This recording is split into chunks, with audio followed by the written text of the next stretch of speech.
Shalom saudara, senang dapat berjumpa dengan Anda secara onsite maupun online. Sebelum kita masuk dalam penyembahan lebih dalam, saya rindu untuk kita bersama-sama merenungkan katekismus reformasi di minggu yang ke-51. Saya akan bertanya pada Anda dan Anda menjawab bersama-sama dengan saya. Apa manfaat kenaikan Kristus bagi kita? Kristus naik ke surga secara fisik demi kita, sebagaimana dia turun ke bumi secara fisik untuk kita. Dan sekarang dia menjadi pembela kita di hadapan Bapa, menyiapkan tempat bagi kita dan memberi kita Roh Kudus-Nya. Kita baca sama-sama juga dari Roma 8:33 sampai 34. Siapakah yang akan menggugat orang-orang pilihan Allah? Allah yang membenarkan mereka. Siapakah yang akan menghukum mereka? Kristus Yesus yang telah mati, bahkan lebih lagi yang telah bangkit, yang juga duduk di sebelah kanan Allah, yang malah menjadi pembela kita. Sekali lagi berikan sorak-sorai kemuliaan yang paling meriah buat Tuhan kita. Silakan duduk saudara yang terkasih.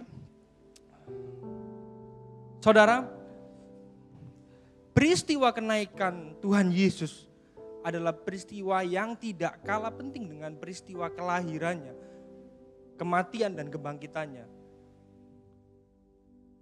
Ketika Tuhan Yesus naik ke surga, dia menunjukkan bahwa dia telah menang atas maut dan melanjutkan kembali kedudukannya atas seluruh dunia.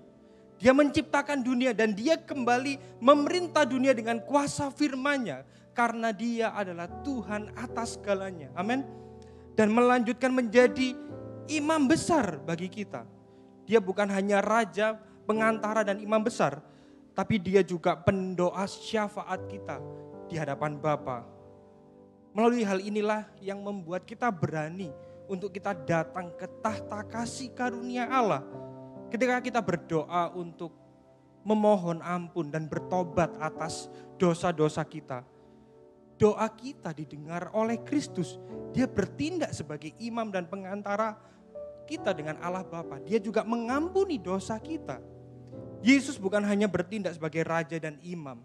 Dia juga menaruh firman-Nya di dalam hati kita melalui pekerjaan Roh Kudus. Dan Roh Kudus juga memberi kesaksian tentang Kristus. Hari ini kalau kita bisa memaknai firman Tuhan, hari ini kalau kita bisa memahami firman Tuhan, saya sangat percaya ada Roh Kudus yang senantiasa memampukan kita dan membuka hati kita kepada Injil, kepada Yesus Kristus. Amin. Mari kita katakan sama-sama bahwa Roh Kudus ada dalam hatiku. Belum semua saudara, Roh Kudus ada dalam hatiku. Amin. Roh Kudus sudah tinggal dalam hati setiap kita. Artinya jika firman datang dari Kristus dan disampaikan melalui Roh Kudus, maka Tuhan Yesus juga berperan sebagai nabi bagi kita.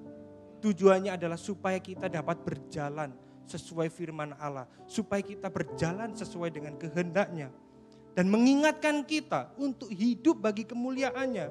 Roh Kudus juga membantu kita untuk memahami anugerah-Nya dan kasih karunia-Nya yang begitu besar dalam hidup kita saudara.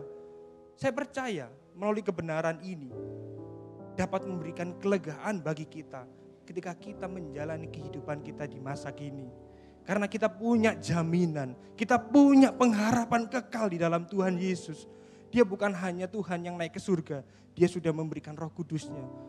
Dia mengutus dirinya dia sendiri, supaya kita dimampukan sampai akhir hayat kita dan kita tidak pernah kehilangan iman kita, saudara. Amin. Mungkin saat-saat ini Anda mengalami pergumulan, mengalami masalah.